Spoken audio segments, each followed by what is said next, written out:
Welcome to the Dusty Muffins, where menopause meets sisterhood and strength. We're three menopause specialists coming together to laugh, share, and empower you through the wild ride of menopause and perimenopause. Whether you're curious, confused, or just looking for real talk, you're in the right place. We're here to answer your burning questions, educate, and advocate, all with a dash of humor and a lot of heart. So pull up your chair and join the conversation. Before we dive in, please remember, while we're doctors, we're not your doctors. This podcast is for educational purposes only and is not a substitute for medical advice. We encourage you to partner with your own medical clinician to address your unique health needs. This is the Dusty Muffins.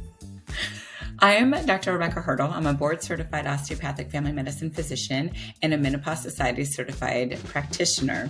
I have a private telemedicine practice, and I see patients in several different states. I am Dr. Aoife O'Sullivan, a board-certified family physician and Menopause Society certified practitioner, and I see patients through my telemedicine practice here in Oregon and Washington. I'm Dr. Christine Hart Kress, a board-certified women's health nurse practitioner and menopause certified practitioner, and I see patients via telemedicine in several states as well. Hi, Shiva. We're so happy to have you. I am so excited to be with the Dusty Muffins. You girls are my favorite. I love it. Oh, we love that. So we were doing a bunch of stalking on Instagram and noticed that you go back to Instagram from 2011, but in 2019, you started talking about being a doctor. And apparently there's a story about why you became a doctor. So we'd like to start off. We want all the tea. All the tea. Listen, I laugh about 2011 because I think the only pictures from back then are like my daughter's little feet. There were like 4 pictures because remember, like the filters were so good on Instagram because I was like a Facebook person. And then I don't think I probably posted until 2018. And then I started posting a little bit more. And you were posting before like COVID, which was cool. That's why we were like, let's hear all about this. Yeah, like right before COVID. But should I talk about that or should I talk about being a doctor? Which question would you like?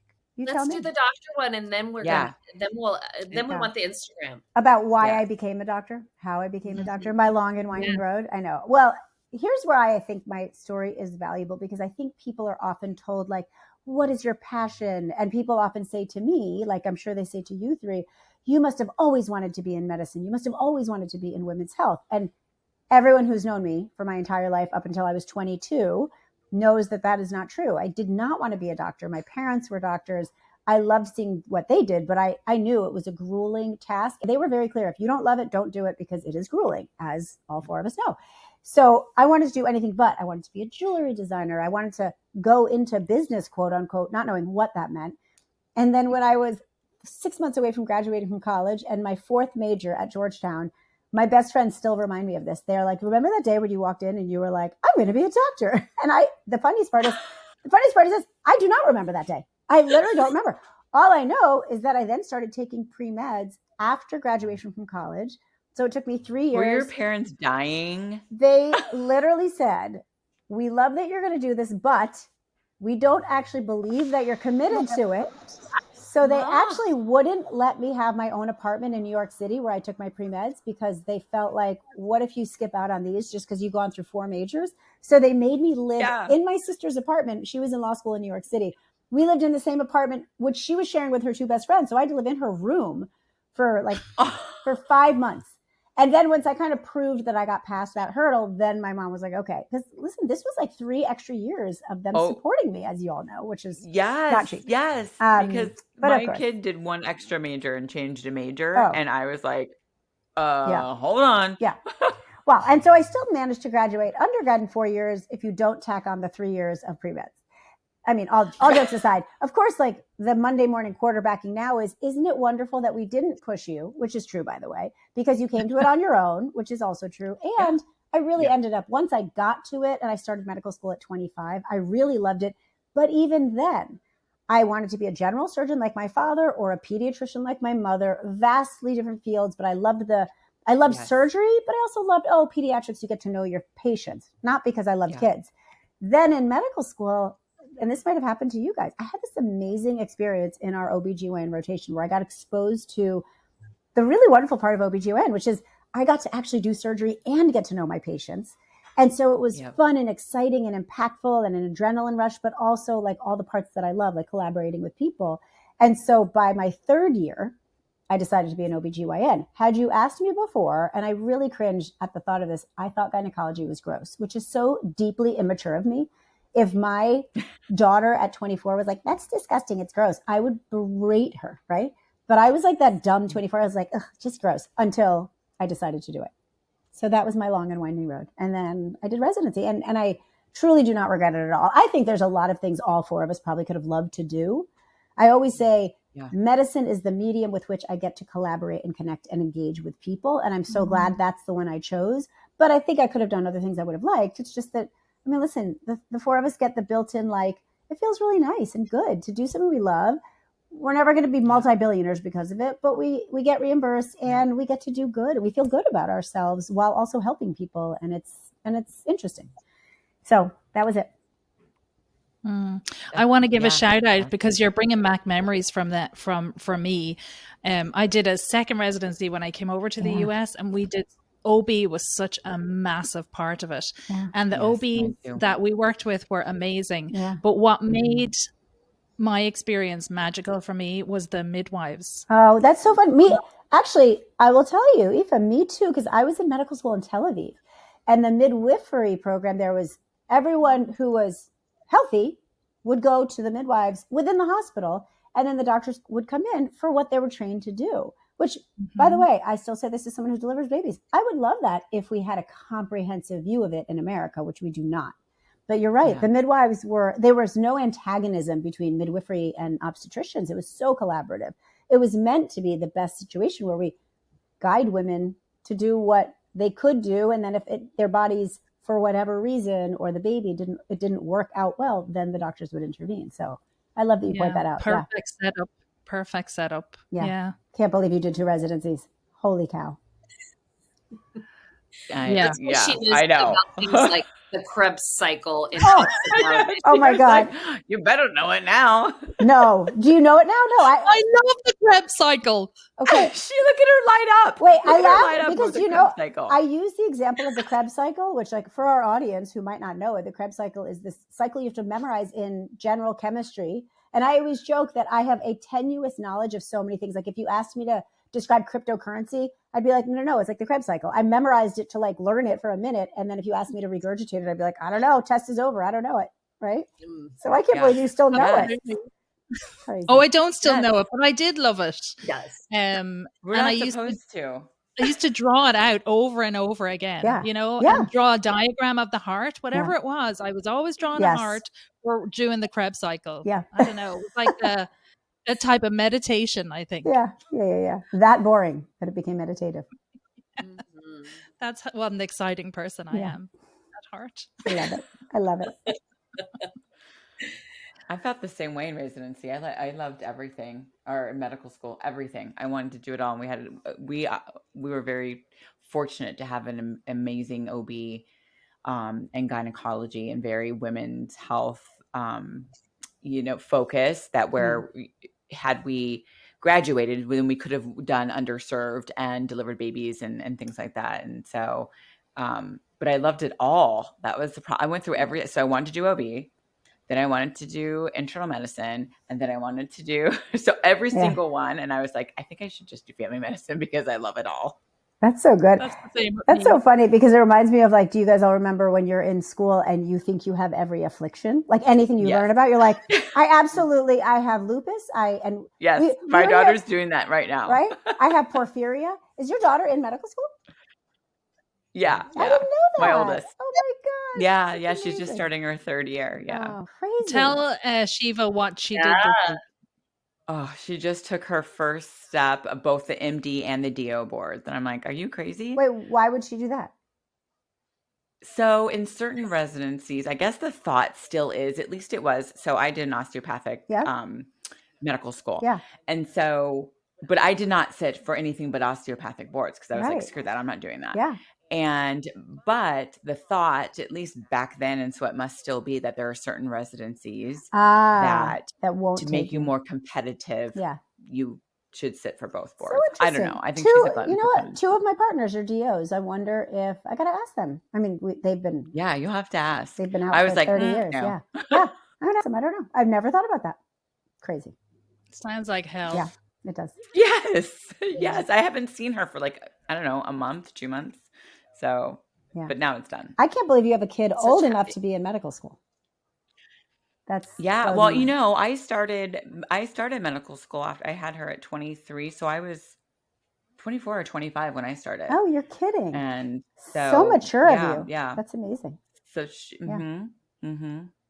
or crazy. Yeah. Or crazy. We're going to go with mature today. Yeah. I like that better. So Shiva, tell us how you got on Instagram when we were talking about it. And we think you're like one of the original, at least of the menopause Instagram influencers. Well, you're very sweet. Yes. Probably the original, it sounds like. Everybody else I know. got on it in COVID. And then your content it started out very different. I mean, you love the muffin. You love everything that happens. I love the muffin, the vagine. I used to call it. Well, it's so funny because I met Corinne Menn, who, for anyone listening, is one of our friends in our little menopause, who's amazing about breast cancer and the intersection with hormone replacement and menopause. She and I met like 3 years ago at an event in New York City. I probably had 50,000 followers, and she literally had like 5. And literally, like within 6 months, she's at, I don't know, 200 and something thousand. And I laugh because I always think that to myself, like, thank God I'm not at this point at age 55 in my life, like deeply insecure. And this is the biggest reason I say to my daughter, like, listen, at 55 on Instagram, I'm not insecure, but of course I still do look at myself and think, oh, I'm so glad that I do what I do. I have my own little, following, but I'm certainly not growing exponentially at all, nor am I doing what it takes to do that. So I understand why I'm not.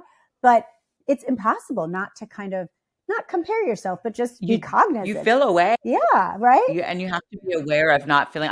Christina and I think you and I were talking about that, where, maybe a week or so ago, and I'm just like, you can't look at that. No. We're all happy that our, our friends and our colleagues are growing and doing well. But boy, it's hard not to get like, oh my gosh, how come I'm not? And start comparing yourself. Right. You have to really step away from that. You really do. Yeah, it's hard. Well, and I think, what I always remind myself, if I ever get into that mode, which I'd be lying if I said I never do, but I'd say like the good is again, with age and gravitas and experience. And I think a lot of us manage to coach ourselves. Like it's not that any of us could do anything, but I do recognize that if I wanted to grow more, I could do the things to grow more. But obviously it doesn't, for me, for whatever reason, it doesn't feel, there's a lot that goes into my mind about when I post and what I post, meaning I do it very off the cuff. Mm-hmm. So to answer the question, I got on it right before the pandemic. I went to a conference in LA that was basically for entrepreneurs who are mostly in the medical space. But the truth is it was a lot of estheticians and plastic surgeons and dermatologists. And I went with a good friend of mine who's an integrative doctor. We wanted to do a fun conference in LA that wasn't exactly medical. It was adjacent. And at that was 2018. I was probably the only doctor in the conference who takes insurance, like still takes insurance. And they had said, don't overthink it, just post. And I remember thinking, oh, that's great advice because I'm certainly not a type A. I'm not a perfectionist. But I also was like, oh, I see everyone else's stuff. It should be more edited and just more organized. And I'm not that kind of person. I won't have time to do it. So I just end up procrastinating. So hearing them say, just post. Yeah. And I started, and actually, it must have been a year late. Well, somewhere around 2018. It was our 20th anniversary. My husband and I, he had planned a trip. We were in Anguilla. He planned the most ridiculous route to fly to like get cheaper tickets that for like a 4-day week, we were like 12 hours of flying. And so I put on my camera and I was like, hashtag 20 years of bliss. This fucking sucks. I can't believe it. I'm so annoyed. And like, that like, not that it went viral, but like of my, I don't know, 50 followers, I think I went up to like 200 followers because I think people were happy that I was actually being authentic because I was like, this is fucking ridiculous. I've been married 20 years. I know. Yeah, and they love to see that. I think, and that like helped me go, they love to see that. Okay. Cause that's what I can do well. Like I'm not good at polished. I'm not good at organized. I'm good at like actually just being myself and being transparent and like telling people anything that I have been given permission by my friends and family to tell, which is certain things I'm not given permission, so I don't speak about it.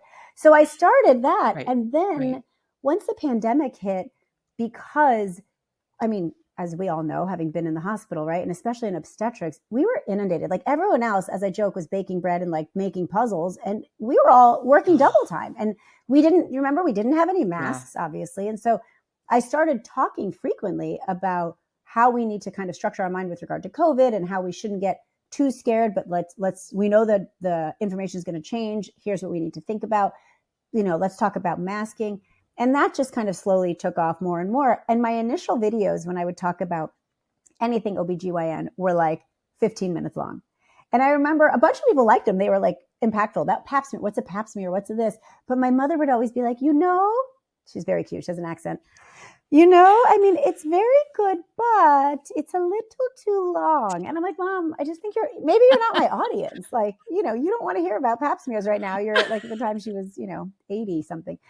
So yeah, that's how I started. And it just slowly trickled and grew. And listen, I'd be lying if I didn't say that it would be fun to like take off even more. But I also recognize that it won't take off more if I don't put more into it. And I'm putting in the amount that I feel I can put in right now. Because as we know, it's not for the faint of heart because it's not. So it's like my own little slice has been appropriate for me.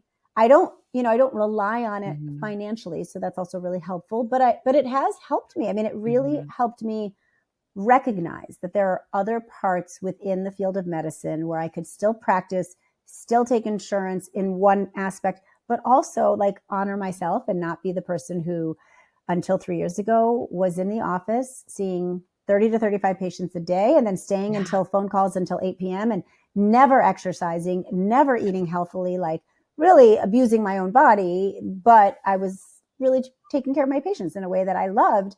But now that I get to do things a little differently, a lot of it because of what I've learned and the people I've met. I would never have met you guys. We would never have known. Do you know that I was one of Kelly Casperson's first podcast guests? Really? Back when she had, you guys probably didn't know, she had like a little bob. I was in my office. It was like smack in the middle of the that's when we started following her right around COVID or right after COVID. Back then, my tag on Instagram was Big Love Fierce Juju. I don't even know how she found me, but I talked a lot about like vaginal estrogen and all that stuff. And I remember it was a Friday afternoon. I just finished seeing my patients and I'm like, we're on Zoom or whatever we used back then. And I was one of the first podcasts. That was my first podcast I'd been on. And she was one of the first people. I mean, I was one of her first guests. So yeah. That's very cool. That's awesome. That is super cool. Yeah.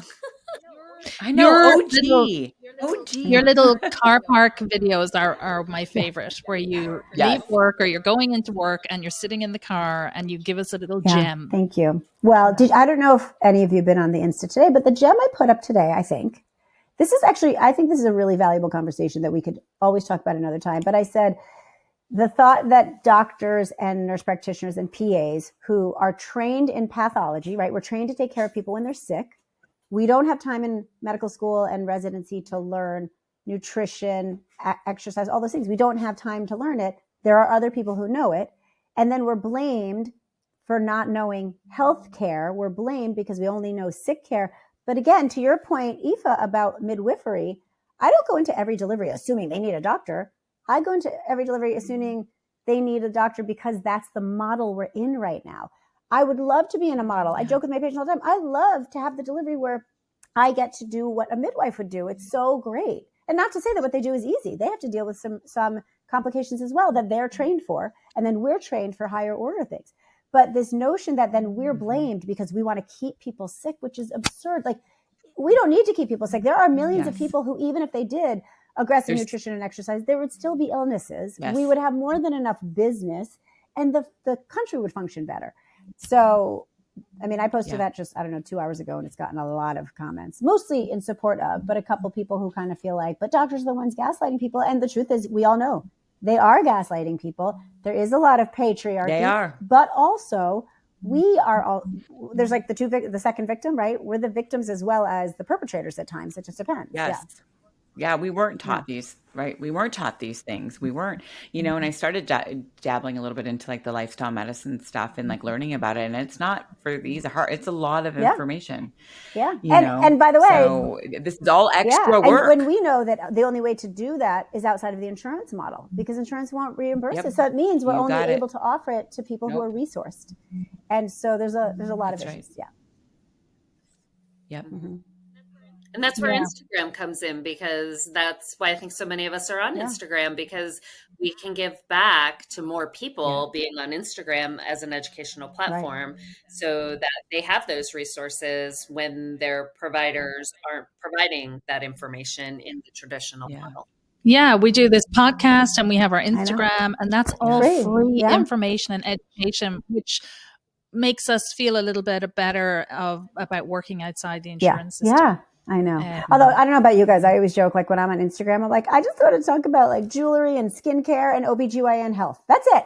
But then all this other stuff comes into my feed, and then I feel the burden of reporting on or commenting on the assault on women's health, the assault on healthcare, all of these other issues, because it is, unfortunately, now we know that we cannot stay agnostic. Like a lot of this stuff is, you know, politics is infringed on healthcare. It shouldn't have, but it did. Yeah. They're in the exam room with us. Between us and our patient, there's a drug company, there's an insurance company, and there's politicians. Oh, that's a small exam room, and they're all in there with us without permission. And And no, you're right. Training.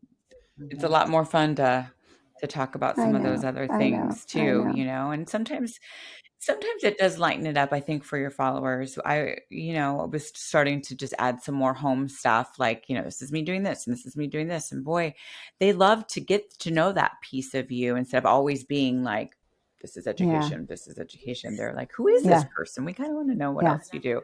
And that's been a little bit of a fun change. I'm enjoying that part too. Why don't we talk about your jewelry then, Shiva?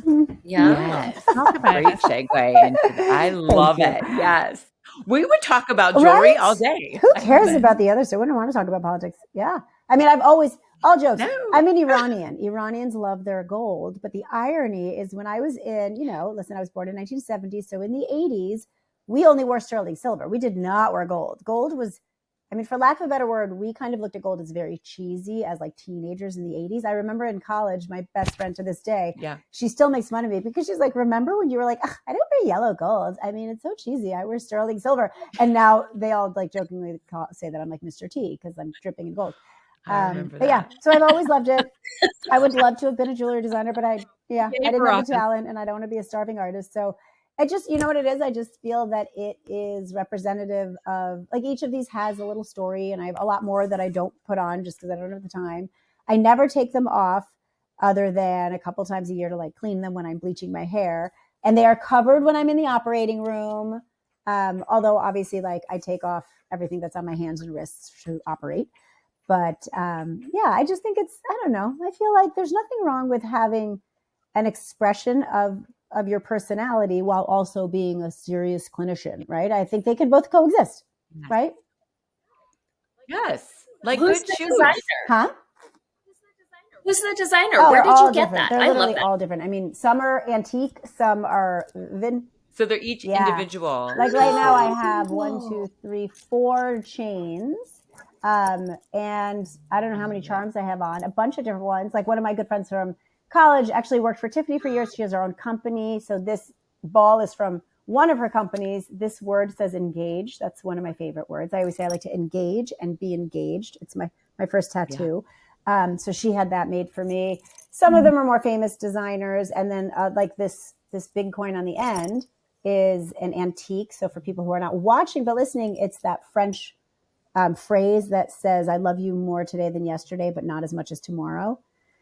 And that was mine and my husband's song that we danced to at our wedding, even though there are days that I like him less than yesterday. But that's okay. We're working on it. We all do. I know. That's so awesome. I thought that was like one piece. I didn't realize that is. I'm glad we asked. All different ones. I love that. Yeah. I do too. Every time I see her, I'm like, oh, thanks. So thanks. pretty. Thanks, lady. It's like bling, it is blingy. You know, it is very blingy. Like, I know. They never come off. I know. Yeah. Want the Dusty Muffins at your next event? We do panels, live podcasts, and talks that bring the heat, literally. Corporate, CME, or retreats, we've got you. So hit us up at thedustymuffins333@gmail.com or DM us on Instagram at thedustymuffins. It's like shoes. I have shoes. So my patients are like, what shoes is she wearing today? What shoes does she have today? Yeah, it's fun. You have something on Instagram now. It's like a palatial palace in there. It's my most favorite place. I would live there. Like right sitting Oh. inside there. We could all live in there. How about Tiffany Moon and Dr. Tiffany Moon and her Birkin bags? Mm-hmm. Yeah. You know that there are some really fascinating private Facebook groups. And one of them is for doctors who really enjoy bags and jewelry, but it's like a very supportive space. You have people who are like hardworking physicians, and then we sell each other our pre-owned bags. So I like to believe we are also trying to save the planet while doing this. I know. I love that. I know. I love these we sell each other groups. Stuff. It's great. I be in more groups. Everyone's in these groups, and I'm just like, where did you find them? Yeah, well, you can learn a lot. I mean, I learned a lot. Actually, I learned a lot of obstetric pearls from another obstetric moms group. So there's, and then I get to learn about bags. Nothing wrong with that. And the other thing that you love is your clothing, which is embroidered. Yes. We got to get the history on the clothing. So again, I've always, this is actually the truth.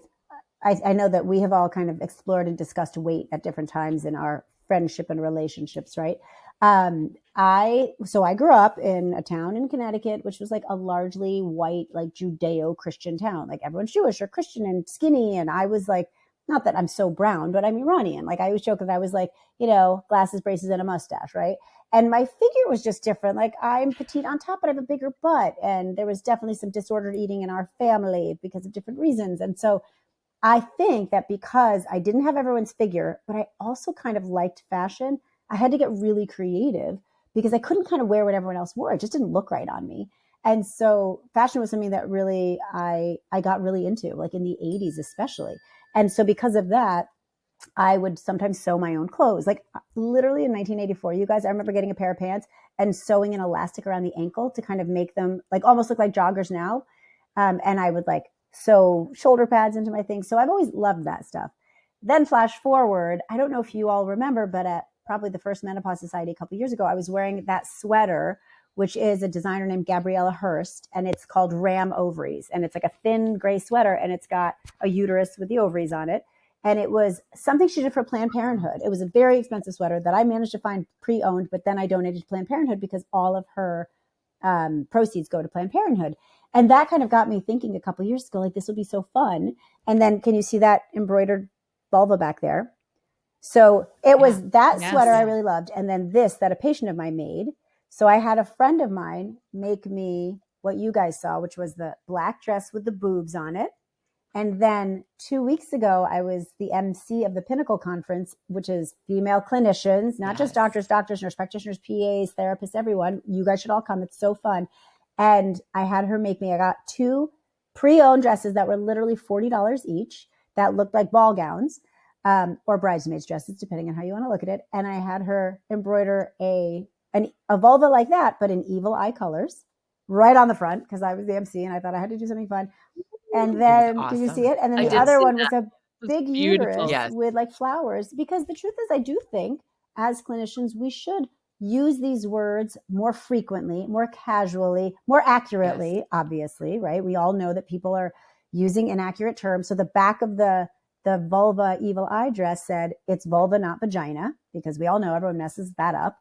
To me, it's kind of like, it's fun, it's creative, but it also it's a conversation piece and creates a statement so that people can start saying these words and talking about these words and using them more accurately. I mean, there's so much data we know that when young children learn those anatomical words more correctly, right, they are less likely to be victims of sexual abuse. So there's like fun, creative 100%. Reasons and then very pragmatic reasons. And if I can combine those, I feel like it makes it, I don't know, just makes it better. Absolutely. Yeah. We always love seeing what you're wearing. You're I love it. And I love that we talked about it and then we saw it because we talked about it at Ishwish. And you were like, I know, I was excited. Well, and now I'm like, I mean, now I don't know because there's only so many body parts, obviously, that like look good. And I'm, I'm not a hepatologist. I'm not a nephrologist. I don't want to wear a kidney or a liver. So like, I'm just going to have to keep doing different like colored iterations. Like I'm already thinking, because we're all going to be in Orlando together at Menopause Society meeting, right? I'm already thinking like, what am I going to wear? Yes. Got to come up with something cool. Do you have a I clitoris don't. yet? Actually, I Did should we need talk a about clitoris. clitoris? You know what? I so Need a should, clitoris. because remember when we were at, for anyone watching, remember? So Aoife, you're right. I didn't even think about that. I could just do like this part that of it. one. Aoife, you're so Yeah. smart. Yeah. Okay, Yeah. thank you very much. That will be my next one. Thanks. Thanks. I love it. What are you going to I'll put put it it on on? a dress, or I was thinking I need I might get a couple of like shirts, because I like to wear dresses anyway, but sometimes it's good to have a shirt. Maybe I'll put this and have a line underneath that says "Guess what?" Right? Because most people won't know what this is. Yeah. They do not. Okay. Mm-mm. Even Then you clinicians. mass make them. We all need to wear them. Listen, I have Yes. not yet made swag. I don't know about you guys, but wait, didn't one of you make some swag? No? We had some T-shirts in Miami. We had the Dusty Muffins. Yeah. I mean, I kind of do feel like that would be a fun foray to make some swag and get that done. Yeah. But so, you know what? Other people are doing it well. I don't know. Do you guys follow Paging Dr. Fran? She has like a really cool line of swag. Yeah. Yeah, she's and great. My friend who She's makes amazing. these literally like hand cross stitches them. So it's labor intensive and that's a lot of work. Yeah. That's awesome. Thank you. Yeah. Tell us about Pinnacle. How did that go? Yes. Where was it? Pinnacle was great. It's in, I want to know all about sadly, in Texas. I say that right now. If people listen to the future, there's a reason we say sadly in Texas. It is not the bastion of women's rights, as we know. But there are 3 founders that are physicians. So Natalie Crawford, who's an REI, Rupa Wong is an ophthalmologist, and then Pam Mehta is a general surgeon. And I will tell you all, it is such a supportive place. It's 250 people, 250 women come. It's, again, female clinicians. So doctors, nurse practitioners, pelvic floor physical therapists, mental health therapists, dentists, all the realm of clinicians. And what is so amazing is that it all at once is this convergence of people who are listening to lectures and talks by female clinicians about either entrepreneurial issues, how they've built their practice, what they've done on social media or activism. But we're all there to have fun. If you love dressing up, you'll love it. If you don't love dressing up, you don't need to. Everyone is supportive. Like there's no, let's face it, we all know when we're at some of the academic conferences, not Ishwish as much, but at Menopause Society, there are those people who we all know who are a little bit snotty, standing in the corner judging people. Not necessarily judging on what they're wearing, but just judging. And I will tell you that Pinnacle, I really give them credit. They really set the tone. And I was so honored. They asked me to MC, and I pray they're going to ask me to MC next year. We'll see. But it is such a supportive environment. And I one of the things I talked about as I MC'd was what I really want for us as women is to never allow that narrative that, oh, when women get together, they just tear each other down. And this is what happens when, women like to, I always say, listen, there are assholes everywhere. There are shitty women, there are shitty men, there are shitty doctors, there are shitty lawyers, there's shitty everyone. But as a group, we can also collaborate and lift each other up and be just as happy for each other. And that's this kind of conference. So it's really, I mean it when I tell you, not one person there is snotty or rude. Like if you don't want to engage and talk to people, you just wouldn't go to this conference, right? Yeah. How did you get connected?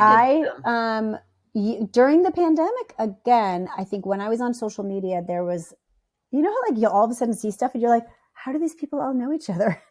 How did I not know about this party? So they had their first Pinnacle the year before the pandemic. I didn't know about it. Again, I was just dipping my toe in social media. And actually these 3, they are truly the founders of like social, not truly, but like they're within the founders of social media with, do you know Austin Chang, for example? Like there's a group of physicians who really have been on social media far before me, and they have much bigger platforms. And so I had seen on Instagram that a bunch of them were at this event that looked really great. And then they had actually an online, like a live interactive sessions during the pandemic that I joined, and it was fun.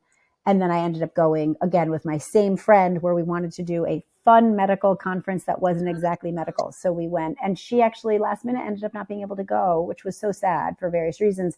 But it meant I had to show up there alone and meet a bunch of people, and everyone was really wonderful. And then so the second year I ended up being on a panel talking about, life as a parent who works a lot. And then this year they asked me to MC. So it was great. Yeah. Yeah. That's so awesome. Everyone should check it out. Yeah. That's really awesome. Struggling with mood swings, low energy, weight changes, or feeling dismissed about your hormones? You're not crazy. You're in midlife. I'm Dr. Rebbecca Hertel, board certified osteopathic physician and certified menopause practitioner. And at Osteopathic Midlife Health, I offer personalized concierge telemedicine for women in multiple states, helping you navigate perimenopause and menopause with expert care focused on hormones, weight, sleep, libido, and more. My approach blends evidence-based medicine with a deep understanding of longevity and precision midlife health, because this phase isn't just about getting by, it's about thriving for decades to come. So visit www.osteopathicmidlifehealth.com and let's build your roadmap to lasting vitality. Yeah, it looked like a lot of fun. I loved your photos and videos. Thank you. We had fun. We tried to do good work and we had fun too. Yeah, that's my kind of conference. All right. I know. Minus the dressing That's what we're going to do. We had fun in Miami, right? Together. Oh, gosh. We did. Dr. Gila Senemar organized an amazing women's health. Yes. What did she call it? Like a seminar? Empower her. Yeah. Empower her. Yeah. And we had so much fun at that. And everyone had little 20-minute talks that were so engaging and interesting. And then we all got to hang out and have fun. It was really nice. Way more fun. Yeah. EMS. Oh my God. Oh yeah, I know. But wait, listen, we're going to bring the fun to Orlando and make it a good. We're going to make it different. Yes. We're going to make it different. You know, the one thing I do wish we actually all as a group did more, and maybe this is something the Dusty Muffins can spearhead. I actually wish we spoke more openly, publicly with each other in counterpoint discussions, right? Because I think we all agree on the big, like the high level. But I think then in individual situations, we disagree a little bit on certain things. And I think because we love and support each other and we come at it so differently, we have MDs, DOs, NPs, PAs, urologists, urogynecologists, OBGYNs, family practice, right? We could really have a very impactful conversation so that we could help the women who are listening understand the narrative that they're saying to us, oh my God, it's so confusing. I hear so many different things. And the answer is, yeah, you'll hear certain different things. It doesn't mean any one person is right or wrong. It means there are different ways to approach and attack this. And I think we could do it in a way that is respectful. We know right now there's a large dialogue going on in our part of the world that is not respectful of clinicians tearing each other down and making it seem like, you know, one group is right, one group is wrong. But I think we could each do it together in a way that really highlights, like, you know, why would one clinician we might really love kind of make it seem like everyone should be on HRT, whereas a lot of us would say like, whoa, we think it's amazing to be on HRT, but there are certain people who really can't or don't want to, and that's okay. And here's where we can help them differently and talk about it openly, because I don't want us to kind of present such a united front that it feels like we're blindly following what each of us say, because it's not the truth, right? We have debates within our chats and things like that. So I think that's something that we could do a little bit better than we kind of do it as a group who's out there trying to educate people. I love that idea. I think some of the people who come out and make a big deal about this and say, all these doctors are saying you should be on HRT, everyone should be on it, it's in the water, seems so disingenuous to me, because I have yet to come across anyone who says that. Absolutely not. No one says it. No one says it. No, the people who are the most vocal in it. But that said, I do think within each of us, there are probably some people who are more, I hate the word extreme because it sounds like there's something pejorative about it, but a little more aggressive about one narrative versus another. But even that is not wrong. It's for a purpose. And we could tease that apart so that we don't get labeled. None of us get labeled. Even the people who are more on one side shouldn't get labeled as like only that narrative. And by the way, if it were true, then more than 4% of women in America would be on HRT. Like, if we're pushing the narrative so hard, then we're clearly doing a shitty job of it because we're not getting the word out enough, right? I mean, and it's not helpful for women out there trying their best to educate themselves on this, to see other, one clinician attacking other clinicians. It's not helping anyone. I love the doctors who take the approach, a rising tide lifts all boats. Absolutely. There's no need for us to be doing that. We should be fighting the politician. We should be fighting the drug companies. We should be fighting the insurance companies. But there's no need to fight each other. And when you take the things that people are objecting to and you look at them, they're nothing. They're absolutely nothing. They're not worth fighting over or arguing over. Right. Waste of time. Well, and that's why I think all of us know, like our friend Mary Claire Haver, who gets so much heat. I always say, like, Mary Claire Haver is not the villain of this menopause story. Like, there are plenty of other people that we could point to who are really, really, truly harming women by selling selling a lot of things that we know are not steeped in science and actually very nefarious. Mary Claire Haver selling vitamin D and creatine is not the worst thing. So why is there focus on it, right? And it's clinicians who are tearing her down, and it's female clinicians, and that's why it's so, to me, it's so injurious, because it feeds into that narrative. Like, we all know why we think that people are tearing her down. We do think it's, animosity, jealousy, all these things. Yeah. That said, I don't think it's just because women do it. I think it's because people do it. It just happens that it's, in this case, it's women, and it feels even worse because we should. It makes us look bad, not blindly right? Supporting, right? It makes and us. Also, I think it makes us look bad. Like, we can't play in the playground together, and we can't, and it also gives that, I think, that narrative to other patients, like, oh, well, how can I trust any of them? Because they can't even say, they can't agree on anything. And that is I think is just, that's the that's the scary part, right? Because they're just like, we're trying to get it out here and educate, so that way these women can take this information to their other providers, or know where to take, what facts to take away. And you can't blame them for being like, wow, you guys can't even get your shit together here. Right. And why not instead, like certain people that we all know who object to it, why not say, hey, let's talk about, why do I not like that you're selling such and such, and have an educated debate about it, because it's much easier. I think there's room for the nuance. It's so immature, and it really creates more mistrust. To be a business person, that's the other thing. Why is that a bad thing to have a, you can be a physician, and it is a business, and you have different aspects of that business. And if patients didn't like it, then they don't go there. And they, so yeah. Go ahead. I was just going to say, like, all of us get contacted every day, right? In our DMs, would you like to partner with us? We're selling this, that, or the other. And we just ignore it because it's crazy and it's wasting people's dollars. And we know it's not evidence-based. And then you look at something like Mary Claire Haver, who has a line of supplements, and all of them are things that we talk about to our patients because there is some evidence. We recommend talk about vitamin D. We talk about creatine and protein, omega-3s and fiber. This is not crazy stuff. Like, there's no need to attack somebody by talking about it. Well, and that's where I think, couldn't it be done? And this is something I do think it's good for the public to hear. We all have different feelings about what we are willing to do as clinicians, right? Like, I'm willing to do ads for a couple of things, but I say no to most of it.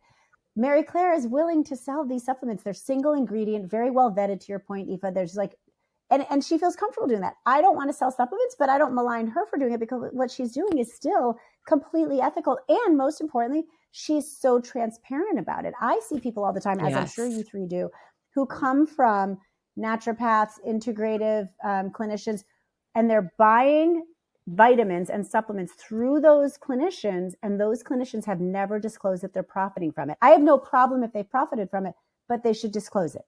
She is incredibly transparent. And so at least she's transparent. At least what she is offering, to your point, is completely evidence-based.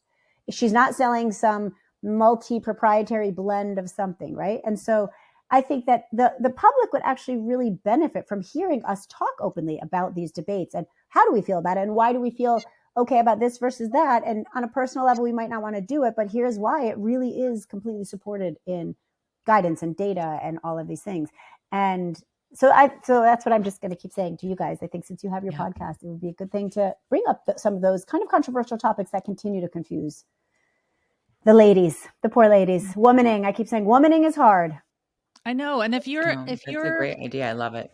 Forking out $300, $400, $500, $600 every 3 months to have a Dutch test, you need to know that the person ordering that is getting probably a 30% kickback. Yep. Yeah. Say that again, Aoife.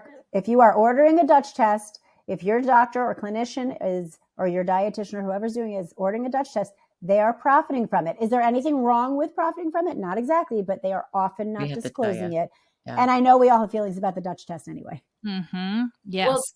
Yeah. The other one here of late is all of the patients transitioning off of compounded menopausal hormone therapy that are coming and saying, I just don't feel good. And then you check their levels and they're still at menopausal Yeah. estradiol levels, and they have been paying for their compounded therapy. Yes. I had one patient who's been paying for 20 years, long time. I was impressed that someone had been prescribing it that long. And it's not working. And providers are also profiting off the compounded products. Yep. Yes. Yep. Not always. We should disclose, like, not everyone, meaning some Right. people. I don't Yes. do a lot of compounding, unless we do. Not everyone with compounding, but a lot of people That's right. do sell it through their own practice, which again, we Right. will all agree is not always wrong, except that it should be disclosed. Like that to Yes. me is the most important topic, is how do we do things in a way that really does help ourselves? There's no reason why we should not be able to actually validly profit, right? We're working hard and we're all in debt from medical school and everything. But at the same time, we can do it in a way that is upfront. And I think most of the doctors that I know, because we surround ourselves with people that we trust, do it very validly. But there are certainly a lot of clinicians out there in every echelon, not necessarily doctors and nurse practitioners, but all of them who are doing things in a way that they should. Yeah. And I totally get the how you come to the conclusion that you would set up your own line, because you're using things that do have some evidence behind them, and you're talking to your patients about them, and your patient is then going to go off and buy it somewhere. Yeah. And why is it worse for you as a business to make money from that, as opposed to a massive private equity company who owns a supplement company? Why is that worse? So I agree. I have two schools of thought of this, because I thought about this a lot. I totally agree.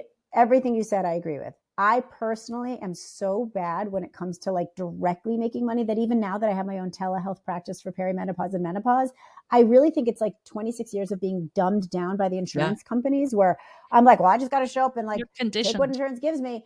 So I'm so conditioned that I'm so uncomfortable, like selling my knowledge and my practice. So that's one part where I wouldn't be good at doing it, but God bless Mary Claire, because I think she's doing it validly. We're all like that.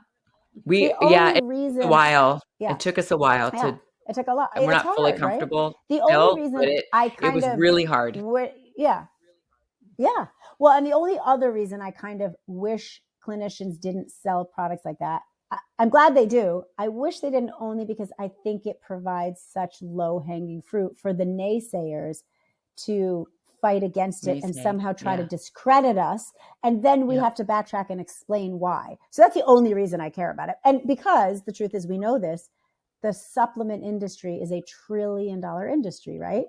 And so unfortunately, even good quality vitamin D, creatine that she's selling is going to get lumped together. So in her individual case, I think it's completely valid that she does it. I'm only sad because it's such an easy soundbite for people to attack her and trickle down to like all the clinicians, look at them trying to make money, when in reality, again, most of the supplements that are being sold are not what she's selling, right? So it's very different. And I think sometimes when a doctor is selling something, you can almost lose faith in what they're saying then, or kind of take it with a grain of salt, because often they'll be pushing it. But in general, she doesn't. Shiva, what do you do in your spare time other than, take care of your family and try to get a little bit of exercise? Is there anything that you enjoy in particular? Yeah, I mean, now that I'm working less in the office, which is, again, bizarre to me, but I love it. It's been actually 3 years and I'm still like, oh my God, is this real? I mean, it sounds vapid. I really love spending time with my friends. Like the thought that after 23 years of grueling work now for the last 3 years, I can actually go to coffee after I go to exercise twice a week is like bizarre to me. This week I won't, because this week I'll be on call actually 24/7 from tomorrow night until the following Monday night. But then the in between 3 weeks, I'm like, oh my God, I get to actually like go to coffee. I actually really do enjoy fashion. So sadly, I shop a lot. I joke sadly, happily for me, but I should curtail that. What I don't have yet is enough of, and I've been working on it, a true artistic hobby, like needle pointing or painting or cross stitch or jewelry making. And I really would love to, but my life, probably like all of yours, is really erratic. Like there's nothing organized about my life because 1 week out of 4 weeks I'm on call. Every Tuesday I'm in the office unless I'm on call or unless I'm away. I travel because now I speak at different conferences at times and things like that. And then I have the 3 kids and the 2 dogs. My parents live next door and they're in their 80s. So I have no 1 week that looks like any other week. Even like when I try to go to the gym on Mondays and Fridays with a personal trainer, like it depends on the week. Like this week I'll go tomorrow, but I won't go on Friday because I'm on call. So I need more true hobbies that I actually dedicate myself to, but I just don't. I mean, I read a ton, but as I joke, I read a ton of like 10% of like 30 books at any given moment that are mostly mindset books. I don't read a lot of fiction, and I almost never completely read an entire book. So that's some of the fun stuff. Well, I was saying that to my friends, my little group of Irish girlfriends here the other day. I tend to like withdraw when life is really busy and I don't answer texts. I don't reply to emails. I don't see my friends. And I found myself a few weeks ago feeling really like almost low. And I thought about it and I was like, I haven't seen my girlfriends in so long. And that brings me so much joy. So we organized a little get together and I said to them, like, this is my joy. I just love being with you guys and chatting. And I leave and I go home and I feel like I can be a better mom and a better partner because I did that. And I really, again, to anyone listening, any young women who feel bad if they really love being with their friends. I mean, I always say, of course I love my children. Of course I love being with my family. I probably equally love being with my closest friends because they see me in a different way. They know me in a different way. And, you know, another thing I talked about at Pinnacle with the audience was I really, really hope for women that they can learn to be open and transparent. And I said, it doesn't mean they all have to be public. Like I feel pretty confident being public about a lot of the things in my life, like my weight and things like that. Anything I've been given permission by my family to say. But about them, not about me. I'll talk about anything about myself. But so I don't think people have to be very public, but I do wish women learn to be more open, right? Because when we're open with each other, not only does it forge relationships, but then everyone else around you is like, oh my God, I feel the same way. And then you never feel alone because you're like, oh, everyone feels like, you know, they hate whatever today. Yeah. They feel like crap. You know, they feel like crap. Yeah. Hate their husband, whatever it is. Yeah. Rare. I know. Mm-hmm. I know. Yeah. Poor hubbies. I know. Well, I mean, kind of their fault sometimes. Most of the time, 100%. I mean, I'm always like, it's never my fault. What are you talking about? Yeah, exactly. I mean, we're often not wrong. Never. Very rarely. Yeah. And I do say I'm sorry. I just don't ever have to say it because I'm not ever wrong. Yeah, exactly. I would say it if I were wrong. But I know. 100% of the time. Oh, so this has been Shiva, where are you speaking next? So Women in Medicine in Chicago in September, Dr. Shika Jain, who's an oncologist, puts together a great conference that I have not yet been to, but the roster is really interesting. So I'm going to speak there. And that is the big one so far. I actually have a couple of fun, I don't know if you guys have done this, but I'm getting asked a little bit more to speak at companies, which will have me do like a lunch and learn, where I'll do like a 1-hour Zoom to talk to their employees about whatever. But in this case, it tends to be perimenopause and menopause. And I love that. It's really fun. I mean, because I think that we all, the 4 of us are like, hasn't everyone heard about vaginal estrogen by now? I mean, everyone says they're listening to us, but there's still millions of educated women who have not heard about the simplest interventions like vaginal estrogen. Mm-hmm. So I'd love to do our local pharmacies. I mean, some of them I'd like to can I just come lecture you for like a half an hour? Yes. Can we educate you on why you should not be stopping us from doing the things that we know how to do? Yes. Yeah. They're really fun. Yeah. Mm-hmm. Do you have any closing thoughts? Yes. Where can everyone find you and follow you? And so you can find me on Instagram mostly. I'm not over on the other things very much. And it's Dr. Shieva G. So DrShievag, which I laugh. I was born with the last name Ghofrani, and my, in Dr. Shieva G is VAG, Vag.